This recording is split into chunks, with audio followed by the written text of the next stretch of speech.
Nouvelles technologies, univers numérique et innovation. Voici une tasse de tech avec Alain McKenna et Pascal Forget.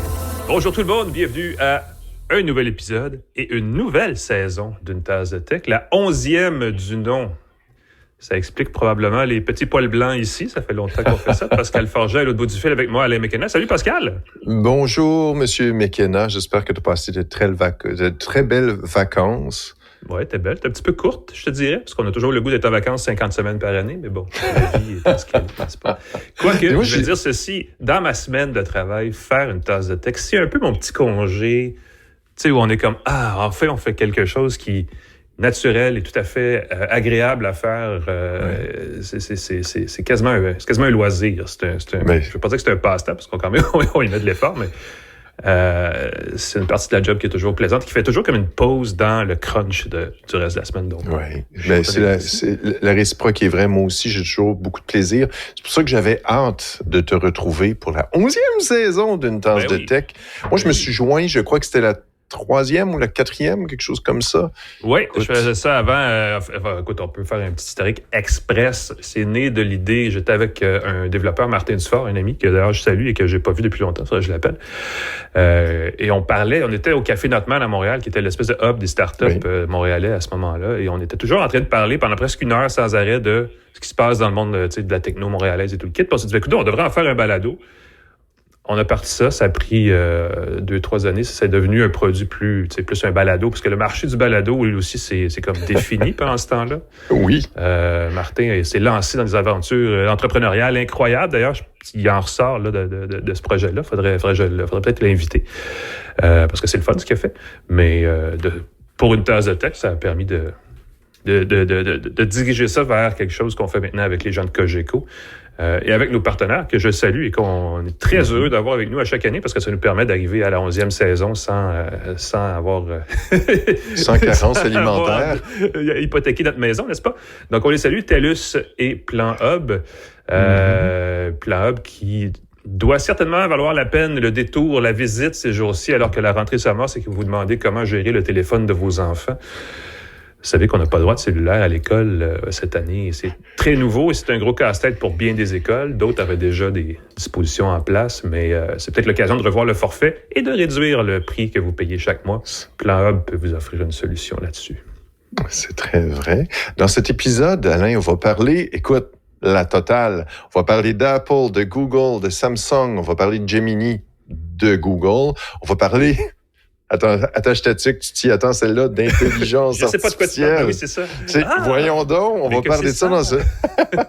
On va parler aussi d'une Kindle couleur, d'une serrure connectée presque parfaite et de petites nouvelles. Si vous aimez les liseuses, entre autres, là, j'ai bidouillé pendant les vacances avec les liseuses. Je vais vous parler de toutes mes aventures. Et on va commencer avec Apple, qui a un événement qui s'en vient. Qui a donné des détails. C'est drôle parce qu'on le fait depuis toujours, parce qu'Apple, c'est Apple, tu sais, chaque micro-geste d'Apple est micro-analysé d'une façon incroyable. Et là, on présente l'événement du 9 septembre prochain, où sera probablement lancé non seulement l'iPhone, mais aussi quelques autres accessoires liés au téléphone d'Apple. Mais donc, on a découvert que l'événement avait un nom, comme à chaque année. Cela dit, c'est l'événement le plus important pour Apple à chaque année. Donc, c'est quand même quelque chose qui mérite le détour. Ça va s'appeler... En anglais, jaw-dropping. Donc, c'est un dérivé de l'expression jaw-dropping qui est à se décrocher la mâchoire, n'est-ce pas? Jaw-dropping, c'est plus de l'émerveillement. Oui, donc, awesome, donc, émerveillement. Donc, décrocher l'émerveillement. Je ne sais pas comment ça peut se traduire vraiment, mais c'est un jeu de mots, évidemment, en anglais. Avec une petite image sur fond noir du logo d'Apple, comme métallisé, là, genre aluminium dans l'eau avec un reflet vaguement multicolore. Et ce que les blogueurs et les crinqués disent, c'est que ce seraient les couleurs offertes sur le nouvel iPhone 17. Donc, allez voir. Allez savoir aussi, parce que ça peut être n'importe quoi. L'iPhone 17, j'ai bien des gens qui me parlent de ça depuis le retour des vacances, là, parce que bien des gens apparemment ont un vieux iPhone et se disent, ça va-tu valoir la peine cette année? Parce que là, ça fait 2-3 années qu'on a à peu près le même format d'iPhone. La grosse nouveauté l'année dernière, c'était plus ou moins Apple Intelligence, là, qui était bof, mais c'est aussi le fameux bouton de caméra sur le côté de l'iPhone Pro, qui m'a pas... Je l'utilise plus par inadvertance qu'autre chose, donc je sais pas s'il va revenir ou pas. La grosse nouveauté pour l'iPhone 17 serait l'absence d'un iPhone 17 Plus, donc l'espèce de gros iPhone de base, qui serait remplacé par un iPhone 17 Ultra. Là, évidemment, les noms sont à déterminer, mais là, ce serait le fameux iPhone Air aussi, donc la rumeur l'appelait comme ça aussi, qui serait ultra mince. Donc, ce serait le plus mince des iPhones jamais produits de tous les temps. Par qui? Par Apple, parce que c'est toujours ça dans le slogan. On verra bien. Donc, ce serait un iPhone plus mince, plus portable, mais quand même assez puissant. Tout ça animé par une nouvelle génération de puces A19. Donc, on verra bien qu'il ferait plus de place, j'imagine, à des applications, des petites applications, des petites fonctions d'intelligence artificielle tirées de la suite Apple Intelligence. C'est drôle parce qu'on peut dire, on peut faire un canevas de voici un nouveau téléphone lancé par fabricant X, Y, Z, et c'est pas mal toujours la même formule parce qu'ils ont tous les mêmes 4 affaires. Ils changent un peu les noms. On pourrait dire la même chose de Google Pixel, juste en changeant les noms avec Gemini plutôt qu'Apple Intelligence et ainsi de suite. Donc là, on parle de nouveau processeur. Google a fait la même chose. Samsung a fait la même chose. Là, Apple va le faire. Il y aurait une nouvelle caméra avec un capteur numérique de 48 mégapixels qui, je pense, est une gracieuseté de Sony qui fait les capteurs pour à peu près tout le monde ces jours-ci dans la téléphonie mobile. Il y aurait un téléobjectif plus puissant sur la version plus équipée du iPhone. Et on parle de téléobjectif périscopique qui était déjà présent sur le Pro Max dans les 2 dernières générations de l'iPhone et qui reviendrait peut-être là sur plus qu'un appareil, plus qu'une version de l'iPhone. Et tout ça, bien sûr, va coûter plus cher. J'arrête ça là, mais il y a beaucoup d'accessoires aussi, mais juste parce que on vit à une époque formidable où un téléphone moins cher, apparemment, c'est pas quelque chose. À moins qu'on revienne avec un iPhone SE, je sais plus comment on l'appelle, la version plus tard, à milieu d'année, au printemps prochain, là, mais on est rendu là. Fait qu'on aurait un téléphone qui coûterait 1100, 1200 $ de base. Et qui éventuellement peut monter jusqu'à 2000 $ facilement dans les versions plus équipées. Donc, à suivre. Évidemment, il va y avoir les accessoires. On parle de nouvelle Apple Watch Series 11 qui serait plus axée sur la santé que jamais avec un capteur de, température cutanée et un autre truc qui était jusqu'ici élusif là, à cet accessoire portable. Oui, qui ont eu une poursuite d'une compagnie de capteurs italienne. C'était la je veux dire la pression artérielle, mais là, vous me perdez dans les méandres. Oui, j'allais dire la même chose, c'est ça. Et il y aurait une version aussi, une nouvelle Apple Watch Ultra, qui serait la 3e génération de ce modèle plus équipé, qui aurait un plus grand affichage, ce qui serait pas mal le fun. J'ai hâte de voir. La Ultra, c'est celle qui m'intéresse le plus dans les montres connectées, donc j'ai hâte de voir. Et moi, je fais le pari, parce que j'ai pas vu passer beaucoup d'informations là-dessus, mais je pense qu'on va avoir des nouveaux AirPods Pro. Peut-être pas aussi parce que on sait qu'en octobre, d'habitude, Apple fait un autre événement plus axé sur le divertissement, donc la musique et Apple TV+, et la vidéo et tout le reste. Et peut-être que ce serait l'occasion là de présenter des AirPods Pro, mais aussi des AirPods Max de prochaine génération. Parce que la dernière fois, on a juste changé les couleurs puis le port USB-C. Donc, il y a des possibilités. Je pense qu'il y a une nouvelle Apple TV aussi à l'horizon, mais ça aussi, j'ai l'impression que ça va être un événement séparé plus tard cet automne. Donc, à suivre. Et je te passe la POC parce que c'est drôle, ça a lieu le 9 septembre, mais quelques jours avant, que se passe-t-il? Écoute, le Galaxy Unpacked, un événement de Samsung qui, comme par hasard, vont dévoiler leurs nouveaux appareils.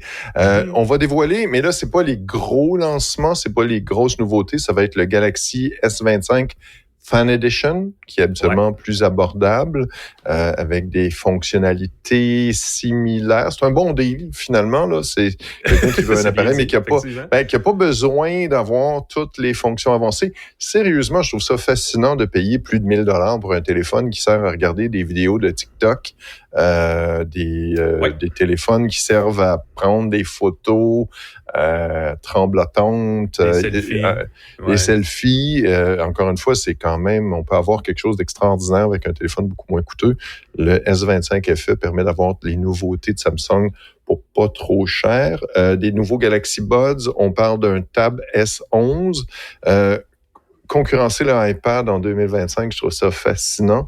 Je reviens de temps en temps. J'ai une OnePlus, comment ils l'appellent leur pad, la Tab est très intéressante. C'est un bel outil de travail, mais Android en tablette est toujours un peu à la traîne, malheureusement, pour tous les... Y compris la Galaxy Tab. Donc, j'ai hâte de voir si la S11... Écoute, on parle d'une tablette, la S11 Ultra, qui ferait 14,6 pouces de diagonale. Ça commence à être un téléviseur, là, rendu là. Ben oui, c'est gros, là. C'est une page 8,5 par 11, grosso modo. Ouais. J'ai hâte de voir ce que ça va livrer. Si c'est vendu aussi cher, sinon plus qu'un iPad, c'est toujours ça le problème. Tu as souvent un écran plus grand, mais tu as un processeur moins costaud, tu as une autonomie moins, puis tu as la 4e génération d'une tablette plutôt que l'iPad est rendu à la 12e, 11e. C'est dur. Je trouve ça dommage qu'il n'y ait pas d'alternative. Puis oui, il y a des tablettes Android vraiment peu coûteuses, mais qui ont le système d'opération d'il y a 2 ans, qui sont pas à la fine pointe, puis qui sont mal supportés. Fait qu'ils coûtent pas cher, mais c'est pas agréable à utiliser. J'essaie de saisir. Tu permets que je reste, puisqu'on est dans les sujets. Il y a Gemini Nano Banana. Ça m'a fait rire. J'ai reçu le communiqué de Google. J'ai aussi réagi. En fait, j'ai répondu à la dame de Google en lui demandant vraiment Nano Banana. Nano Banana, qui était le nouvel éditeur d'images avancées de Google. J'ai été impressionné, honnêtement, quand on génère des images et qu'on demande des retouches d'une image. Entre autres, Samsung, puisqu'on parle de Samsung, il y a quelques mois, annonçait la retouche avec l'intelligence artificielle des photos. Et là, je disais, OK, j'ai une photo de moi. Peux-tu l'améliorer? Et ça créait quelqu'un de complètement différent. C'était pas juste de changer la couleur de mes yeux, c'était vraiment transformé. C'est ça, c'était Vin Diesel qui apparaissait, c'était toi qui apparaissait, c'était quelqu'un d'autre. Ça, c'est complètement dans le champ, ben oui. C'était vraiment, puis on était plusieurs journalistes qui regardaient ça, puis on s'y prend en photo, puis on a tous regardé ce que ça donnait. On se ressemblait pas du tout. Avec Gemini Nano Banana, j'ai pris une vieille photo de moi où j'avais un T-shirt tout sale. Je l'ai publié d'ailleurs sur mon dernier billet sur mon site, pascalforget.com. T-shirt tout taché, j'étais dans un métro mal éclairé. J'ai demandé à Nano Banana de l'améliorer, de me mettre à l'extérieur, d'éclaircir mon visage et même de me couper les cheveux, de me réduire les cheveux. Et j'ai fait « Wow! OK, ça le fait, là. Ça le fait vraiment. » Ça conserve l'apparence des personnes et des animaux lors des retouches. Et je l'ai fait, je suis allé plus loin que ça. J'ai pris le fils de ma blonde qui a une passion pour Gaston Lagaffe. Je l'ai transformé en Gaston Lagaffe. J'ai dit, mets un gros chandail vert, mets des jeans, mets des chaussettes rouges avec des espadrilles bleu poudre. Et bam, ça a transformé la photo. Et c'était vraiment incroyablement réaliste. On pourrait aussi fusionner des photos. On pourrait dire, j'ai une lampe, j'ai un objet, je veux que tu l'intègres dans une autre photo, dans un décor. Je veux avoir cet objet-là dans ma main. Ça devrait le faire de façon à peu près... Si vous voulez vous insérer dans une photo, s'il manque quelqu'un dans la photo de groupe, ça aide à faire ça. Semble-t-il que ça le fait avec le point d'avant. Ça conserve l'apparence de la personne que vous insérez, mais dans une position plus naturelle pour le contexte. Oui. C'est quand même un outil assez intéressant. Fait que là, ça commence à être assez incroyablement réaliste. Les images ont un filigrane dans le coin. Il y a un petit logo Gemini dans le coin. L'espèce d'étoile à 4 pointes. Oui, sauf que quand j'ai rogné la photo, ce petit Gemini-là a disparu. Il suffit simplement de rogner. J'assume qu'il y a quelque chose dans le code de la photo qui permet de détecter. J'assume, donc, j'espère. Donc, il y a un filigrane invisible numérique. Là, donc, quelque part. C'est ça, il suffit de changer quelques pixels dans la photo pour créer une signature que même si tu rognes ou tu modifies ta photo, ça changera pas.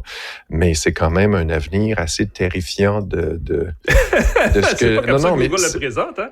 Ben oui, sérieusement, c'est parce que quand ça marche, quand ça donne quelque chose de ridicule ou que la personne est vraiment difforme, tu dis, OK, tu te feras pas avoir.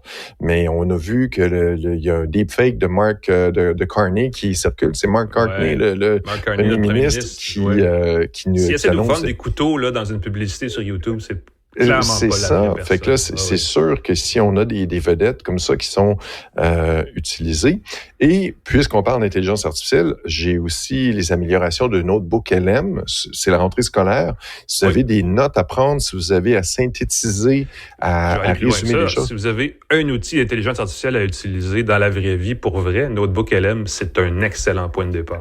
C'est assez extraordinaire parce qu'on peut évidemment s'en servir pour, tu sais, tu as toujours l'idée d'utiliser l'intelligence artificielle pour tricher puis rédiger pour toi. Notebook LM permet de ramasser des notes et de les synthétiser et de les présenter. C'était possible sous forme de podcast. C'est maintenant possible en français sous forme de petites vidéos. Ouais. La génération n'est pas instantanée. Ça prend vraiment quelques minutes avant de voir la vidéo apparaître, mais tu as une jolie vidéo qui illustre les propos. Encore une fois, j'ai trouvé, je l'avais mentionné quand je l'ai essayé la première fois, je trouve que la voix est inégale. La voix commence « Bonjour, je vais te parler de... » L'accent change, ça change légèrement, ça devient franchouillard, ça retombe plus québécois, l'accent est inégal. Mais sérieusement, c'est à peu près imperceptible et il faut vraiment être attentif. Ça donne quelque chose qui permet de résumer tes leçons. Tu as quelque chose à maîtriser une langue et tout. En plus, Google a annoncé qu'il permettait de faire quelque chose qui était très similaire à Duolingo. Grâce à l'intelligence artificielle qui te permet de t'entraîner, d'apprendre du vocabulaire dans différentes langues. Et d'apprendre. C'est assez... On a vraiment fait un gros saut, là. Et on a pris une pause d'un mois, là. Ben, tu sais, il y a eu ChatGPT-5 qui a été lancé cet été, on n'en a pas parlé. Oui. C'est un lancement qui est un petit peu tombé dans le beurre, mais quand même, il y a eu des grosses améliorations. Tu sais, Claude aussi, je suis du côté d'Anthropic. Il y a beaucoup de choses qui se sont passées. Mais concrètement, je pense que pour la plupart des gens, c'est ces outils-là qui viennent, dans le cas de Gemini, avec l'achat d'un téléphone, donc qui est gratuit dans bien des cas, et c'est un peu ça que les gens recherchent. Comme dans tout, n'est-ce pas, 95% des gens et des usages se font avec la version gratuite et de base. Et ces outils-là sont accessibles gratuitement. Notebook LM, si vous êtes un étudiant au cégep à l'université, vous êtes un travailleur qui prend beaucoup de notes, ça vaut la peine de payer pour vrai. C'est vraiment un des bons outils de transcription. Oui, il y en a un nouveau qui a été lancé justement cette semaine. Parce que ça tombe un peu, tu sais, ça coule de source naturellement, parce que c'est la même logique. On t'en a parlé il y a, je pense, 1 an ou 2, là, d'un petit bidule qui s'appelle le Plode Note, qui est une petite carte, c'est gros comme une carte de crédit, puis ça fait comme un assistant d'IA qui enregistre les conversations. Et qui transcrit et qui résume et qui applique ensuite des modèles d'intelligence artificielle. Ils ont lancé cette semaine, ils viennent de le dévoiler là, il y a 2 jours, le Note Pro, qui est une version bonifiée du Note tout court, qui va coûter un petit peu plus cher, 250$, c'est quand même pas donné, mais à ce prix-là, je vais vous dire ceci, comme journaliste ou comme personne qui fait si vous faites un job qui ressemble à la mienne, je passe mon temps au téléphone et je passe mon temps à enregistrer des appels vidéo et je passe mon temps à prendre des notes. Cet appareil-là, c'est vraiment merveilleux. Vous le collez à l'endos de votre téléphone à travers un petit essuie MagSafe qui maintenant fonctionne aussi sur les pixels. Petit scoop de tantôt. Et ça enregistre non seulement ce que vous dites, mais aussi ce que la personne à l'autre bout du fil dit. Donc, vous avez tout d'un coup un enregistreur téléphonique qui va transcrire à l'écrit la conversation. Donc, vous permet ensuite de chercher dans la langue de votre choix, sur les 112 langues que parlent les IA de nos jours. Va utiliser le modèle de langage de votre choix ou le fait automatiquement. Ils sont tous là, de GPT à sonner à ceux que vous voulez. Et il le fait aussi pour des enregistrements en personne. Vous le déposez sur la table et tout ça. La différence, c'est que le Note tout court, il y avait un petit lecteur, il y a un petit bouton, il faut choisir, il faut partir les choses manuellement. Le Note Pro le fait automatiquement, détecte le contexte et enregistre et transcrit de la bonne façon. On parle de 4 micros intégrés. On peut entendre jusqu'à des gens qui parlent assez clairement, jusqu'à 6 mètres de distance. Donc, on a un rayon de 6 mètres autour de soi qu'on peut enregistrer une conversation. Si vous êtes à une table de conférence dans un bureau, ça peut bien marcher. Ça se recharge évidemment par un petit connecteur. On dit 50 heures d'enregistrement par charge sont incluses dans l'appareil. Ça vient avec l'application mobile iOS, Android. En octobre, on va lancer la version 3.0 de l'application qui améliore la transcription, qui permet aussi de dialoguer avec l'application pour qu'il nous retrouve dans notre contenu enregistré l'information qui nous manque. Il y a aussi une entrée multimodale qui est ajoutée, c'est-à-dire qu'on peut ajouter, en plus de l'enregistrement sonore, une photo du tableau blanc qui est dans la salle de conférence ou une image d'un document qu'on a. On peut ajouter d'autres textes écrits aussi, des documents écrits qu'on aurait en banque. Et tout ça est regroupé dans une seule espèce de bundle, en fait, qui nous est présenté en entier, en résumé ou en transcrit dans la langue de son choix. Ça a l'air banal, c'est un petit bidule, mais ça fait 2 semaines que je l'essaie, là. D'ailleurs, je prépare un papier là-dessus bientôt, mais wow! On parlait de Notebook LM il y a un instant en disant s'il y a une façon d'utiliser l'IA qui est le fun, je vais rajouter celle-là aussi, vaut la peine. Et je sais pas, on verra bien si Claude voudra bien nous envoyer une version de leur pro pour qu'on l'essaie, mais ça me semble être un bel upgrade.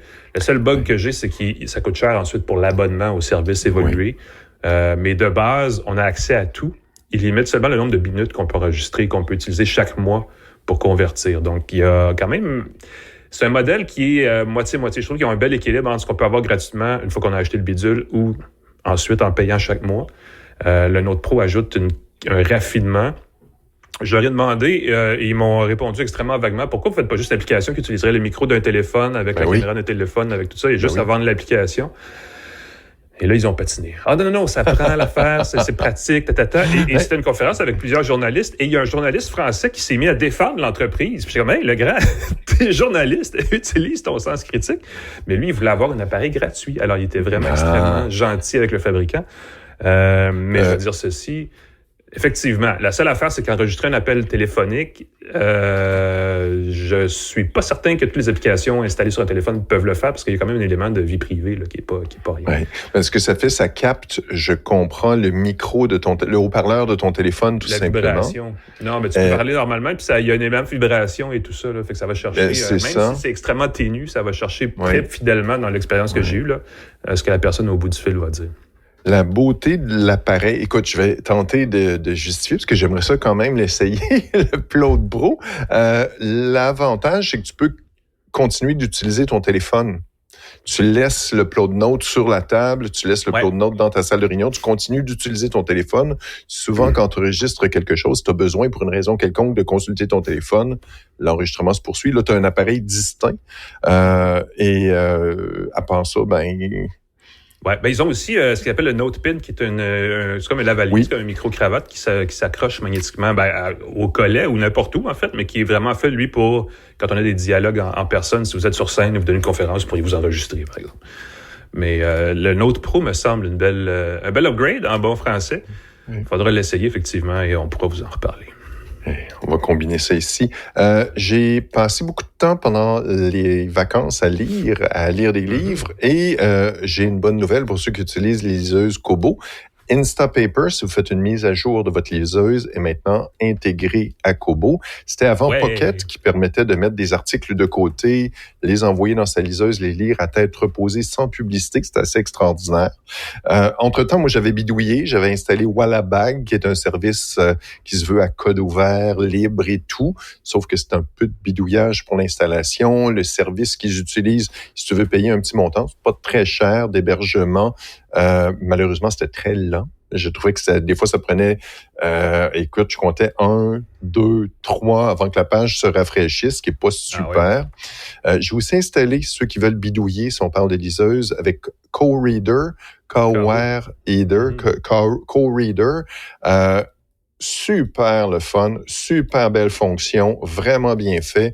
Mais encore une fois, ça me semble être tous les avantages et les inconvénients du merveilleux monde Linux, du code ouvert ou l'interface. C'est tout le temps, il faut que tu te battes pour l'installation, il faut que les tutoriels sont j'ai pensé, je suis quand même à l'aise avec la technologie. Là, il faut que tu installes ça, que tu fasses ci, que tu joues. Puis là, tu te dis, voyons, comment ça se fait qu'il n'y a pas un tutoriel simple ou un truc pour installer? Encore une fois, chacun veut sa fonction de son côté. Fait que là, tu cherches les fonctions dans l'interface. Tout est là. Tout est là. Tu peux prendre des notes, envoyer des notes partagées, lire et tout. Mais CoReader, c'est un peu un casse-tête. Fait que j'étais un peu content de retrouver Instapaper dans Kobo. Pocket est mort. Je pense qu'il est trop tard parce que Pocket a fermé au début juillet. Il y avait possibilité de télécharger ses archives. On peut toujours. Je l'ai fait cette semaine. Oui. Ah, voilà. Instapaper permet d'intégrer les archives de Pocket facilement. C'est ce que j'ai utilisé sans le savoir que ça allait être intégré à Kobo. Oui. Donc, je suis content de voir ça. Instapaper remplace bien Pocket pour les fonctions de base. Je suis pas un power user de ces choses-là, mais pour les besoins que j'avais. Je trouve que ça fait du bien. C'est gratuit. C'est ça. Je suis cheap de même. Le modèle de base. Ils ont quand même Instapaper maintenant un modèle payant, si on veut, pour aller plus loin puis encourager une entreprise qui fait un beau travail. Ce que j'ai remarqué, encore une fois parce que j'ai beaucoup lu, il y a de plus en plus de sites qui sont derrière des pare-feux. Et quand on utilise un service de sauvegarde, ça ne fonctionne plus comme ça fonctionnait. Avant, on faisait jouer les pare-feux, les premières générations de pare-feux un peu maladroits, puis ça, c'était pratique pour tricher. Effectivement, puis c'est légitime de ne pas tricher. Dépendamment de vos besoins, il faut payer pour le contenu. Je peux dire ceci, je paye pas pour Instapaper, mais je paye pour de Logic. La presse, on est gratuit, mais on a quand même une limite. Le New York Times et quelques publications comme ça, parce que ces gens-là produisent du contenu. Je suis pas sûr que je paierais pour un outil, un mécanisme comme celui d'Instapaper. Mais pour le contenu qui permet d'agréger ça, oui. Ça, je suggère fortement que les gens s'abonnent. Parce qu'effectivement, quand on a le paywall, le mur payant, c'était pratique, mais c'était ça peut chier pour les gens qui font le contenu. Avant, on payait pour un abonnement pour le journal. Les journaux sont tous devenus gratuits. On va faire de l'argent avec le web. Là, maintenant, ils se rendent compte que, il n'y a pas tant d'argent à faire que ça avec des clics. Fait qu'on se remet à mettre des pare-feux puis à restreindre l'accès. Puis encore une fois, tu as toujours le débat. Les gens l'ont pour les plateformes de vidéos. Là, t'es rendu. Avant, tu avais Netflix.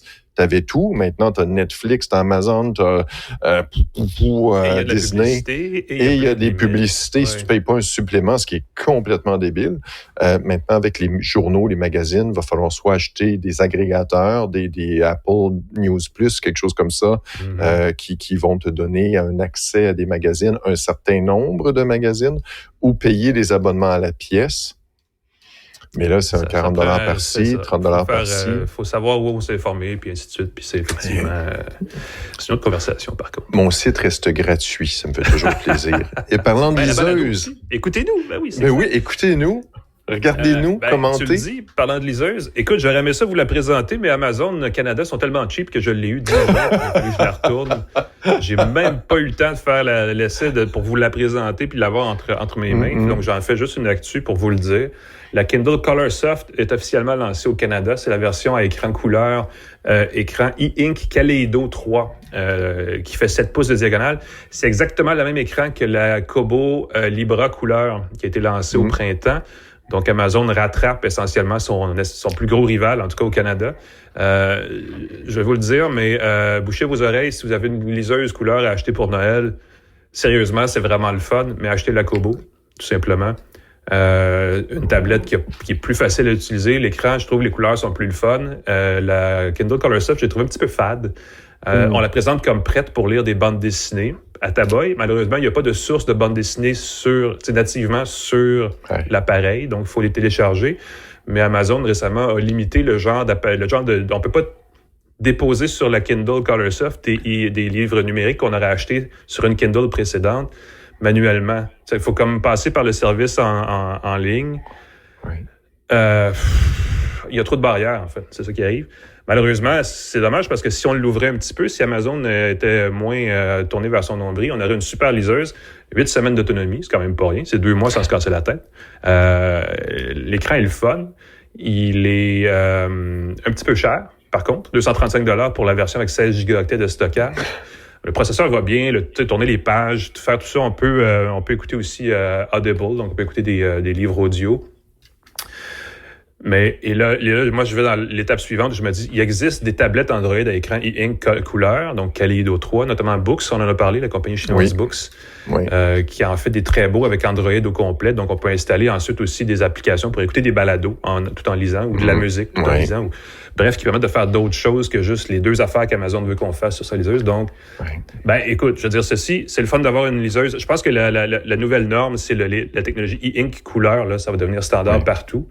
Donc, si vous avez une liseuse à acheter, que vous êtes un indécrottable féru de produits Amazon, ça vous prend la Kindle Colorsoft. Sinon, il y a celle-là, mais il y en a d'autres aussi. Et il y en a des très bonnes. Le gros avantage de la Kindle, c'est que ça marche super bien avec Amazon. Tu prends un livre, tu presses un bouton.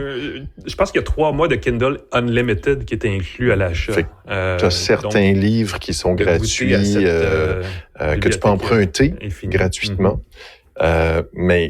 Oui, je comprends tout à fait là, que du côté Kobo, tu as la flexibilité d'avoir des articles. Tu peux te les envoyer par courriel dans une Kindle, mais je trouve que de faire Save to Instapaper... après numérique.ca, le déposer sur Kobo, mais pas sur Kindle. C'est ça. Puis là, ça demande un paquet de bidouillage. On a plus de liberté sur Kobo, disons ça comme ça. Puis l'inconvénient des tablettes Android, c'est que c'est moins élégant, je trouve. Ça reste une tablette Android, souvent avec, encore une fois, un système C'est souvent destiné au marché chinois, donc on hérite de produits qui ne sont pas adaptés au marché. Donc, il faut bidouiller, c'est comme tout le temps. Il n'y a pas le Play Store nécessairement par défaut, fait que ça, c'est un peu délicat pour quelqu'un qui veut juste lire des livres. Les books ont le Play Store, mais effectivement, il y a des tablettes d'Android qu'on achète et ensuite, il faut manuellement installer le conteneur. Le Play Store dessus. Puis, en tout cas, bref, c'est ça. Écoute, je vais commencer par une petite montée de lait. On va terminer notre partie de nouvelles avec une petite montée de lait. J'ai découvert, ça fait des mois, depuis 2023, que je reçois des courriels à propos du NoWaPen, qui est un stylo qui permettait de prendre des notes et de les numériser sans avoir besoin de papier spécial ni de tablette. Simplement en écrivant normalement, c'était numérisé dans ton téléphone. Puis là, je reçois un courriel là-dessus. Hey, ça m'intéresse, j'aime ça, des trucs minimalistes, la prise de notes sur du papier, c'est cool. Pas besoin de papier spécial. Il y avait Moleskine qui avait un système de papier qui contient un code dedans. Donc, tu dois acheter des cahiers spéciaux pour que ça fonctionne. Le NoWaPen, pas de papier régulier. 1 mois passe, 2 mois passe, 3 mois passe. Je reçois des courriels à chaque mois. La révolution du minimalisme, le papier NoWaPen, technologie extraordinaire. Pas de démo, pas de vidéo, pas rien. Je me dis, ça sent pas bon, cette affaire-là. On annonce le financement social, pas le produit. Tu sais, toujours le produit est imminent, là. Le produit est imminent, là. On lance le NoWaPen la semaine prochaine. Lancement de la campagne de réseaux sociaux. Et là, finalement, j'apprends que le gars a fait une vidéo. Puis encore une fois, c'est le vrai gars. En tout cas, j'espère que c'est le vrai gars. Pas gêné pantoute. Désolé, tous ceux qui ont cru en nous, qui ont payé pour le produit, on n'a plus d'argent. On ne pourra pas vous envoyer votre crayon et on ne pourra plus poursuivre le développement. Vraiment désolé, nous sommes rendus là. Genre, envoyez, on dirait un téléthon, là, tu sais, comme s'il était en train de... Il fallait l'argent a disparu, là. Il n'y a pas moyen l'argent a disparu. L'argent a disparu, encore une fois. Ceux qui en ont fait l'essai, ça marchait tout croche. Les quelques personnes, ça, c'est une fraude qui arrivait, c'est le téléphone... Le téléphone client qui était envoyé à des influenceurs qui en faisaient la promotion, mais que les clients qui payaient le téléphone Escobar. J'avais été contacté pour ça. Ça dit quelque chose? Comme ça en plus. T'as pas été contacté? Non, je sais que tu en as parlé il y a un petit bout de temps, mais je me tiens loin de ces affaires. Téléphone Escobar, un téléphone pliant qui était vraiment pas cher, là, genre était $500, puis là, tu regardes, tu dis, OK, c'est quoi ce téléphone-là? Tu te rendais compte que c'était un téléphone Samsung qui était tout simplement peinturé ou photoshopé pour que ça ait l'air d'un téléphone spécial. C'est comme le téléphone en or de Donald Trump, ça, c'est l'espèce d'arnaque du moment. C'est la même arnaque. C'est pour ça que j'ai vu, il y a des parallèles entre les deux. Là. Tu promets un téléphone extraordinaire, tu donnes ça à des influenceurs, tu fais de la grosse promo, tu demandes aux gens de précommander, tu pars avec l'argent. Puis le téléphone Escobar, écoute, il allait m'inviter à Miami, là, il allait me le montrer. Il m'invitait, il me payait le voyage à Miami. Je fais, Escobar, c'est vraiment genre le frère de Pablo Escobar. Là. C'est la famille Escobar du légendaire Pablo. J'ai eu un petit peu la trouille. Oui, exactement. Fait que ils n'ont plus d'argent ni NoWaPen, ça m'énerve. Et tout ça pour dire qu'il y a Remarkable, la tablette de papier électronique qui était assez extraordinaire, qui font une promo sur un truc, ça s'en vient. Something is on the move. On va bientôt dévoiler, probablement, j'assume, une version plus compacte de la tablette Remarkable. Ceux qui ne connaissent pas la Remarkable, c'est ce qui est l'expérience la plus près du papier. C'est un bloc-notes numérique. Ben oui, c'est un bloc-notes numérique. Tu l'ouvres, c'est à peu près la grandeur d'une page 8,5 par 11. Tu peux écrire avec un stylet très confortable, très doux. Il y a une légère friction. Tu n'as pas l'impression d'écrire sur une plaque de verre. La reconnaissance est impeccable. Ça convertit ton texte. Tu peux créer plusieurs blocs-notes. Tu peux importer des documents PDF, les annoter. Remarkable, c'est une très belle compagnie qui travaille très, très fort puis qui sort pas de produits à toutes les années nécessairement.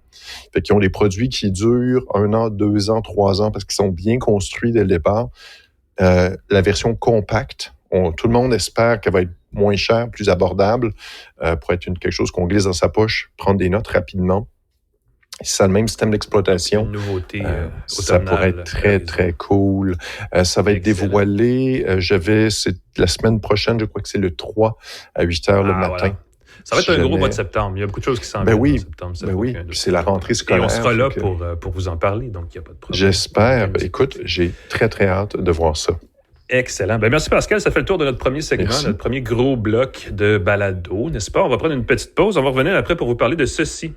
Et je vais vous dire, ceci, c'est le Pixel 10 Pro XL. Vous voyez le petit logo Google à l'arrière.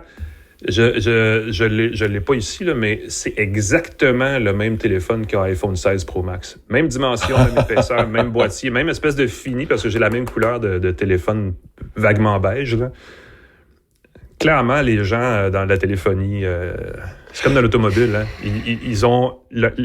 L'originalité s'arrête là où le concurrent a du succès.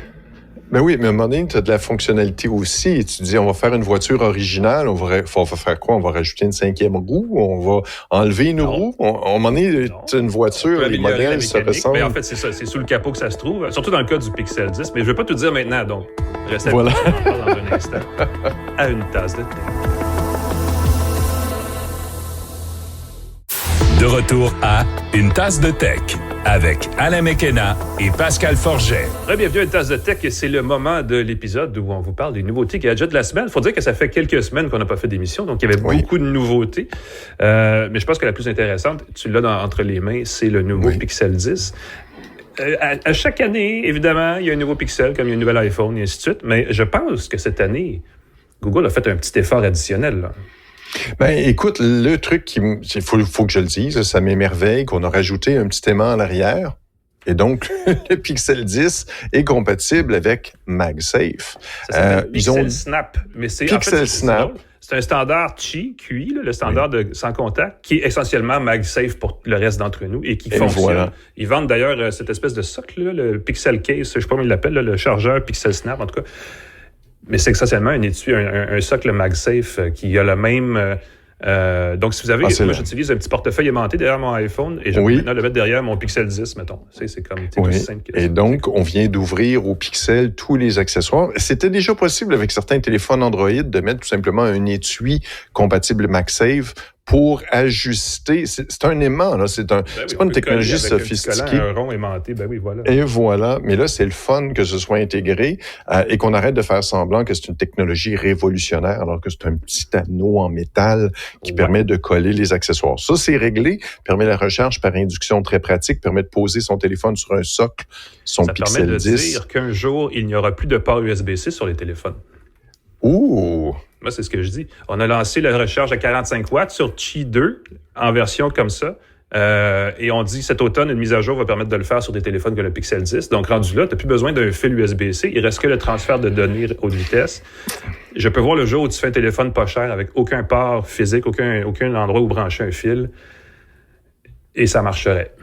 Ouais, moi, je prédis que c'est Apple qui va le faire en premier. Si on veut enlever des millimètres à son téléphone. Ultra mince, pas de port USB. Et voilà, on parlait du nouveau iPhone là, qui va être ici en premier. Et voilà, iPhone, pas de port pour l'autonomie, pour écoute, il y a un livreur devant chez moi, j'espère ça sonnera pas dans 2 secondes. Le truc qui est flayé, c'est que c'est compatible avec Qi 2, le Pixel 10. On a la possibilité de faire un deepfake de sa voix. J'ai pas encore fait l'essai, mais ce que ça permet de faire, ça permet d'appeler quelqu'un qui parle une autre langue et ça va traduire ta langue, mais avec ta voix. Donc, si je parle en français, la personne va m'entendre en anglais avec ma voix. J'avoue que j'ai très, très hâte. Mm-hmm. Hein? Ça va être assez flyé de faire ça. Ça permet aussi la traduction instantanée. C'est pas encore en français Canada. C'est un fichier d'1.64 gigs. On peut le faire pour le français de France, si vous voulez tricher un petit peu. Et ce qui est flyé, c'est qu'on peut, avec la version de traduction, faire un cours de l'anglais au français style Duolingo en traduction. Ah oui. Fait que on avait critiqué un peu Duolingo, qui est, selon moi, intéressant comme concept, mais qui est plus une façon de rendre les gens, de créer des dépendances par rapport à son application. Plutôt qu'apprendre vraiment une langue. Ils veulent que vous reveniez à l'application, ils veulent pas que vous appreniez la langue. C'est ça qui Exactement. Une fois que tu as appris la langue, tu n'aurais plus besoin de l'application et là, tu te retrouves bien désemparé sans source de revenus. Fait que d'avoir ça gratuitement, pour l'instant, dans un Pixel, ça peut être amusant. L'affaire qui m'a choqué du Pixel 10, il n'y a pas d'eSIM dedans. Ben moi, je pense que oui, parce qu'il m'a offert de transférer la mienne quand j'ai le eSIM? Écoute, j'ai essayé, j'ai pas vu de fonction dans le eSIM. Attends un peu, on va le regarder. Mais si tu as dit de transférer la SIM, oui, mais pas d'eSIM. Non, c'est parce que j'avais juste une eSIM dans mon ancien téléphone et il m'a offert de le faire. Donc, je présume. Dans ton nouveau téléphone, écoute, valide pendant que je te dis ça, mais moi, j'ai essayé de regarder les options d'eSIM. J'ai vu celle de SIM, mais pas. Tu as toujours le VPN qui est offert. Petite fonction de fun pour ceux qui voyagent beaucoup. Tu peux te connecter. Avec un VPN gratuit de Google. Et tu as une option qui s'appelait Magic Q. Magic Q qui permettait de te donner des conseils et des astuces pour ta journée qui utilise l'intelligence artificielle. Pour l'instant, c'est pas encore disponible au Canada. Fait qu'il y a beaucoup d'options. J'en parle rapidement comme ça. C'est un super téléphone. Encore une fois, pourquoi... il n'y a pas de eSIM. Je pense que tu as bien raison. Voilà. Je ne sais pas pourquoi ça m'a offert de la transférer s'il n'est pas capable de le faire. Ça, c'est étrange. Est-ce qu'on a désactivé la fonction? Parle-moi pas, parce que je vais faire une autre montée de lait sur la conversation d'une heure que j'ai eue avec Copilote qui m'a menti effrontément à tous les niveaux. Je vais la mettre en ligne à un moment donné, cette conversation-là, c'est légendaire. Ouais. L'intelligence artificielle ment. Sans remords. C'est qu'il n'y a pas d'eSIM, on va se dire les vraies affaires. C'est un gros moins. Là. Ben oui, c'est quelque chose qui est très, très simple à utiliser, permet d'utiliser ta SIM et ça permet d'installer une SIM. eSIM quand tu es à l'étranger et de sauver des sous. Est-ce que c'est ça la manipulation derrière? Sans avoir à enlever physiquement ta SIM. Il faudra poser des questions. Je comprends pas pourquoi ce truc-là est là. Il y a beaucoup d'options qui sont pas encore disponibles en Canada français, fait que c'est sûr qu'on va en reparler au fil des prochains jours. Belle amélioration, l'interface et tout. Encore une fois, je vais l'expérimenter. En ce moment, moi, je m'émerveille qu'enfin on puisse utiliser les accessoires Qi 2. Ouais, ben c'est ça. Appelle MagSafe. Au-delà de tout le reste, c'est ça la grosse nouveauté, c'est que ça devient, tu sais, de quoi peut le brancher à des trucs magnétisés qui traînent un peu partout. Les applications d'IA sont bien, mais je sais pas à quel point on adopte Gemini Live. Je sais pas à quel point on va tout d'un coup demander à notre téléphone de créer des vidéos et des photos basées sur ce qu'on vient de faire. Comme, hey, je texte à ma famille, je vais maintenant créer une vidéo de ce que je viens d'écrire. Je sais pas à quel point c'est un truc qu'on adopte et qu'on fait. Ouais. Mais comme tout le monde le fait, Google le fait aussi, et ils ont des bons outils parce qu'ils intègrent dans Gemini. Je pense que quand on achète un téléphone, on a accès à Gemini Pro 2.5 ou 2.5 Pro avec VO3 et l'autre affaire là, qui permet de faire des vidéos.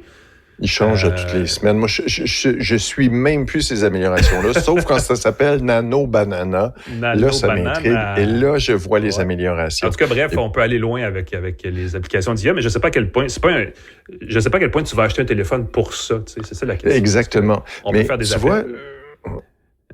On veut prendre des photos, puis on veut que ça dure plus qu'une journée quand on le mange pas. Puis on veut utiliser TikTok. Je vois le genre dans les gens dans le métro. Ça fait des vidéos sur TikTok, ça regarde des vidéos sur TikTok ou ça joue à Candy Crush avec un appareil à $1,200. Bon point. C'est un peu flyé. Parlant d'aller loin, il y a un zoom qui peut aller jusqu'à 100 fois. J'utilise. Et là, ben non, mais je suis comme ça. Qui va jusqu'à 100 fois, mais qui utilise l'intelligence artificielle pour améliorer. Ouais. Et donc, si tu zoomes sur quelque chose, ça va donner une image qui va être plus nette. L'objectif, c'est 5X de mémoire. Donc, le 100% optique, c'est 5X. On peut aller à 30X. 10 fois, qui est encore optique. Il y a comme un nom, là. Il y a comme deux noms de super zoom, là. Il y a Super Res, puis il y a l'autre, là. Puis, pour aller de 30 à 100, faut télécharger un ajout à l'application caméra qui utilise, en fait, c'est un outil d'intelligence artificielle. Qui est comme... L'as-tu essayé? Moi, j'ai trouvé plutôt burk, pour dire ça. J'ai pas osé, parce que je me souviens d'avoir eu l'expérience, encore une fois, c'est Samsung, il y a quelques années. Là, qui avait fait un zoom qui était, je crois, 100 fois. Huawei aussi avait un zoom 100 fois à un moment donné. Puis le truc, Samsung, c'était vraiment génial. Il avait mis le téléphone sur un trépied d'appareil photo professionnel. Un très gros trépied d'appareil photo, là, pas les petits trépieds de selfie, là. Gros trépied professionnel. Il avait figé le téléphone et là, il te permettait de zoomer 100 fois. Et parce que ça ne bougeait pas trop, ça donnait une image qui était correcte. On pouvait lire le texte qui était tout petit.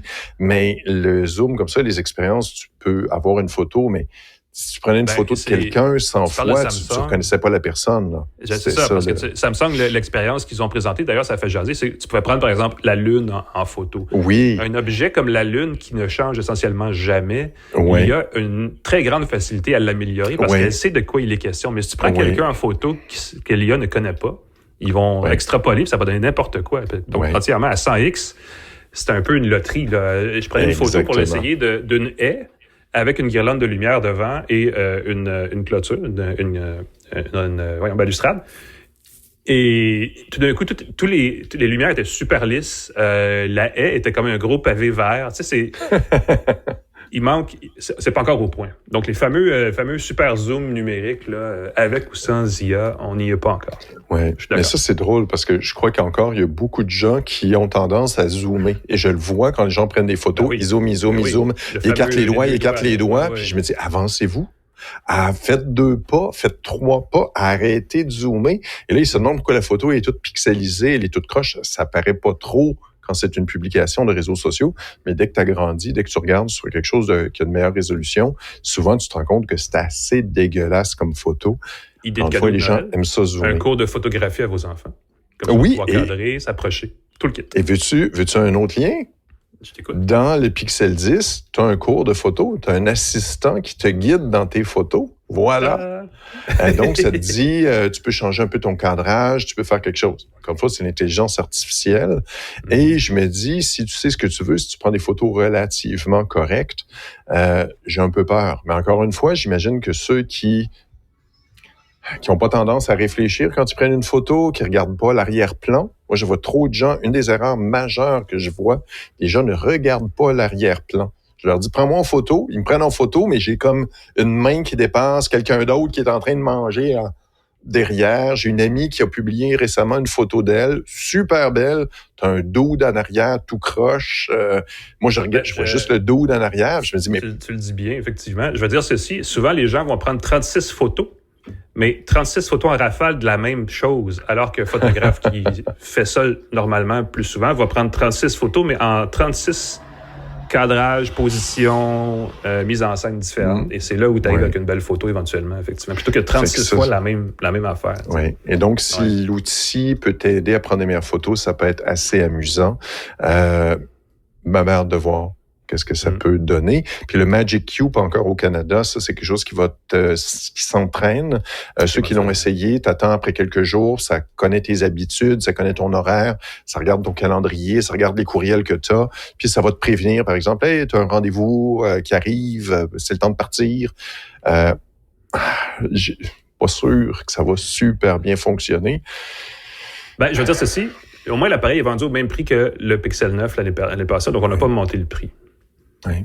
Avec le processeur amélioré, plus de ressources consacrées à l'intelligence artificielle. 7 ans de mise à jour. Oui. Quelle qu'elle soit, des mises à jour logicielles. Donc, l'appareil devrait, en principe, durer longtemps.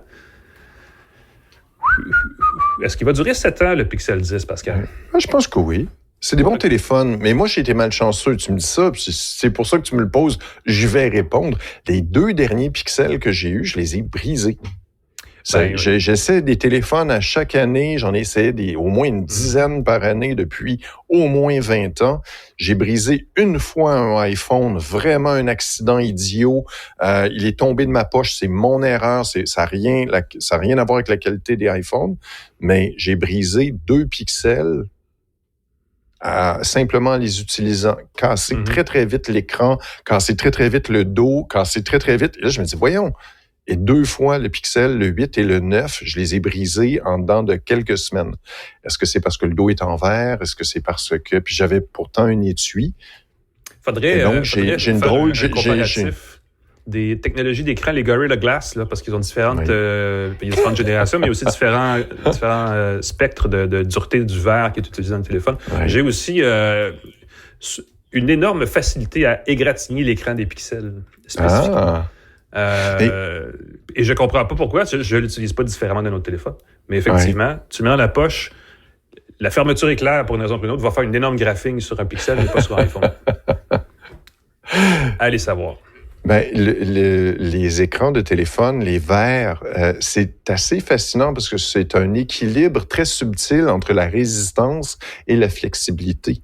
Tu veux qu'il plie un peu pour résister, pour pas qu'il éclate, mais s'il est trop souple, ça donne pas un beau résultat. Ce que j'aime beaucoup, c'est ce que OnePlus fait. Quand tu achètes ton téléphone, il y a un écran protecteur qui est collé dessus. Et donc, après un certain temps, tu fais comme, voyons, mon écran est pas très beau. Tu enlèves l'écran protecteur, tu fais comme, oh là là. Puis comme il est installé en usine, c'est quasi invisible. Et ça, si plus de manufacturiers le faisaient, ce serait, je pense, un gros plus. Mais bon, ça augmente la durabilité des téléphones. Donc, on ne sait pas pourquoi.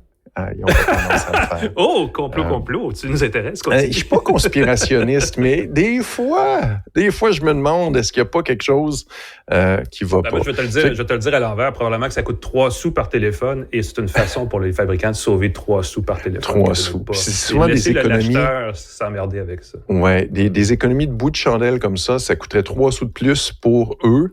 Puis pour aller en boutique, le faire de façon professionnelle, ça va te coûter 30, 20, 50 $. Je sais pas, selon le modèle.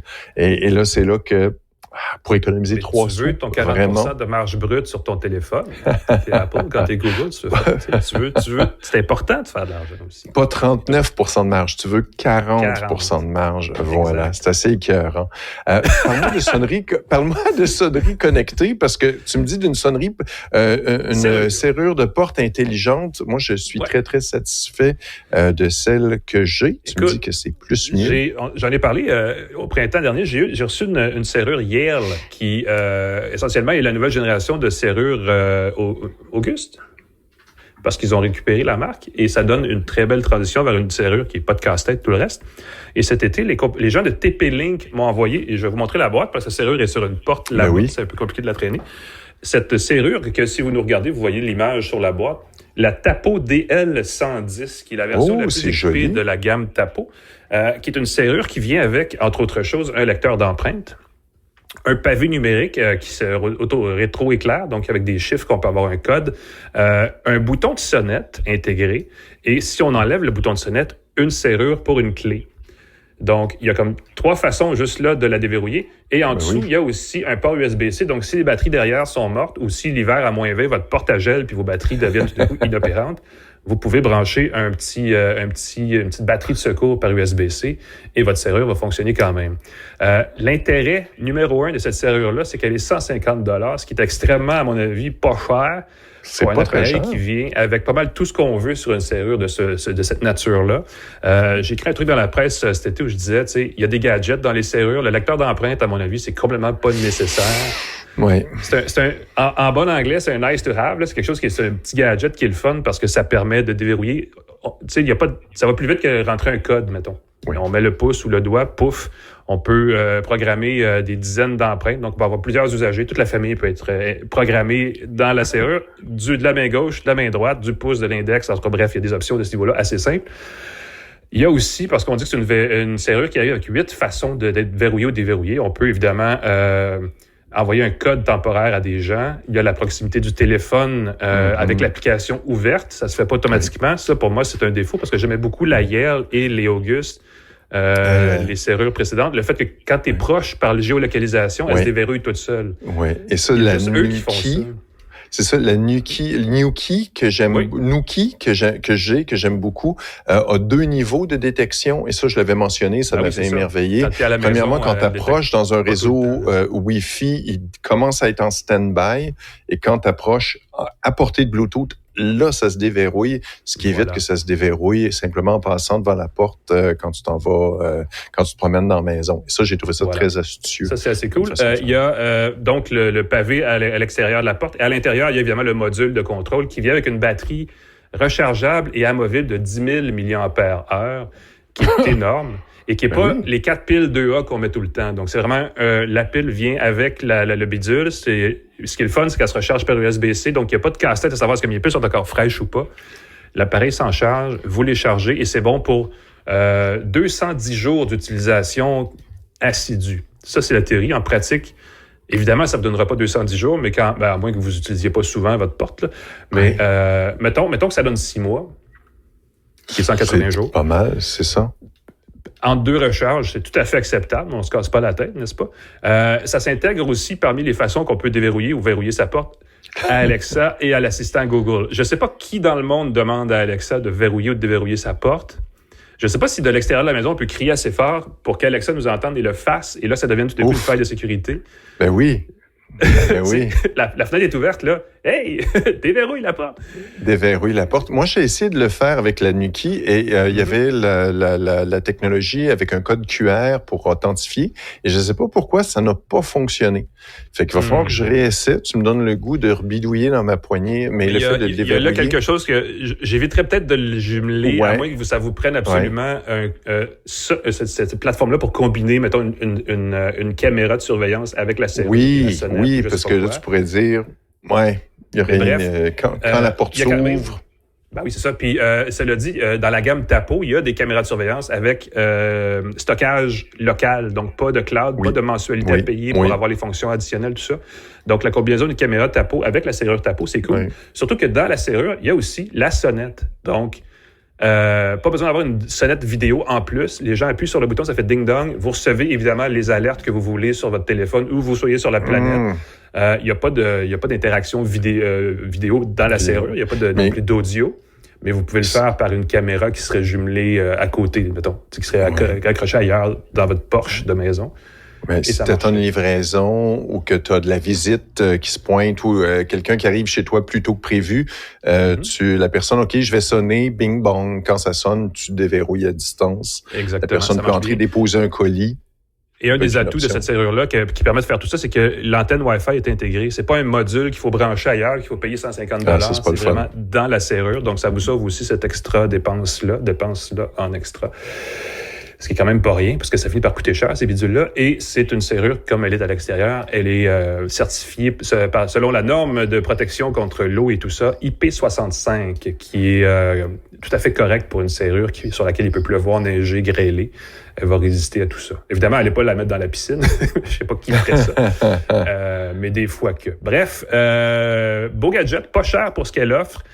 Probablement un modèle qui est le plus équipé pour le prix dans ce créneau-là. Ce créneau-là des serrures connectées, donc ça vaut la peine. Si vous êtes un fan fini d'Apple, pas d'intégration à HomeKit, donc c'est une limite à ce niveau-là. Ouais. Je vais dire ceci, par rapport à la serrurière et à d'autres serrures qui sont extrêmement compactes, elle est un peu grosse. Le module derrière, là, il est quand même assez vertical. Ils ont, évidemment, l'installation se fait plutôt bien, là, c'est standard, sur pas mal toutes les portes, ça fonctionne de la même façon, mais il y a des modèles de serrures peut-être un peu plus chers, qui sont quand même un peu plus compacts, donc c'est à vous de voir. Mais honnêtement, ce stade-ci, au-delà du gadget de l'empreinte, du lecteur d'empreinte, là, ce genre de serrure-là, on est à un stade où ça vaut pas mal la peine, vu le prix auquel elles se vendent. Une serrure connectée pas chère, c'est une belle année pour les serrures connectées. Ah, OK. Je trouve que c'est... non, mais je pense qu'il y a des belles améliorations. Puis avant, c'était vraiment gadget. Les standards étaient pas... changeaient chaque année. J'avais installé une serrure connectée. La compagnie a carrément disparu dans brume, fait faillite. Là, on a des compagnies plus fiables, plus établies qui se lancent là-dedans, y compris, entre autres, Nuki qui arrive d'Europe avec des jeunes compagnie bien établie, qui fonctionne super bien. TP-Link qui fait des routeurs, qui fait des trucs connectés avec l'application Tapo qui marche très bien. Fait que je veux dire ceci, parce que la mode cet automne, ça va être les serrures à reconnaissance faciale. Ça permet... L'avantage que ça a, c'est que ça fait baisser le prix des serrures qui n'ont pas cette fonction-là. Qui est vraiment... moi, je dirais, la reconnaissance faciale dans une serrure, sérieusement, là, s'il vous plaît. Faudrait comme pas charrier. Mais si ça permet d'avoir des serrures comme celle-là à 150 $, go. T'imagines demander à ton livreur FedEx de scanner sa face. C'est ça, pour t'assurer que quand il veut déposer un colis chez toi, il puisse le faire. Ouais. C'est un peu bizarre. Hey, Alain, c'est le fun de te revoir. On se revoit la semaine prochaine. Ben oui, ça va toujours très bien. Ça va tellement vite faire ces missions-là. C'était balado, n'est-ce pas? Oui, j'ai essayé beaucoup de gadgets le fun. Regardez sur mon site pascalforget.com si jamais vous voulez voir un aperçu de ce dont je vais vous parler, que je vais vous présenter à l'émission. Alain McKenna, on peut te lire dans la presse, on peut te lire presque partout. TELUS Plan Hub, merci nos partenaires, TELUS, Plan Hub, Cogeco Média pour la mise en onde qui permettent que le podcast soit diffusé partout dans le monde, partout où on peut capter des podcasts dans l'application de balado de son choix ou sur YouTube. Ça, c'est important. Dans l'application de balado de son choix, et pas une application pour une chaîne en particulier. Je nomme pas de diffuseur national en particulier. Nous sommes agnostiques sur la plateforme que vous utilisez, tant que vous nous écoutez, nous. Et voilà. Merci Alain, à la prochaine. Merci Pascal, merci tout le monde. On recommence, n'est-ce pas? C'est le premier épisode d'une nouvelle saison qui s'amorce, donc on sera là encore une fois la semaine prochaine avec notre nouvelle techno. La semaine suivante avec des nouvelles d'Apple, des nouvelles techno. La semaine d'après avec autre chose. Bref, abonnez-vous, manquez pas nos prochains épisodes. Revenez-nous la semaine prochaine. Entre-temps, bonne semaine. Salut tout le monde. Pour une mise à jour sur l'actualité qui bouge d'heure en heure. Pour tout savoir sur ce qui se passe ici ou ailleurs. Abonnez-vous au balado Les Actualités Cogeco Nouvelles. Écoutez-nous partout, en tout temps. Sur votre application Cogeco Média.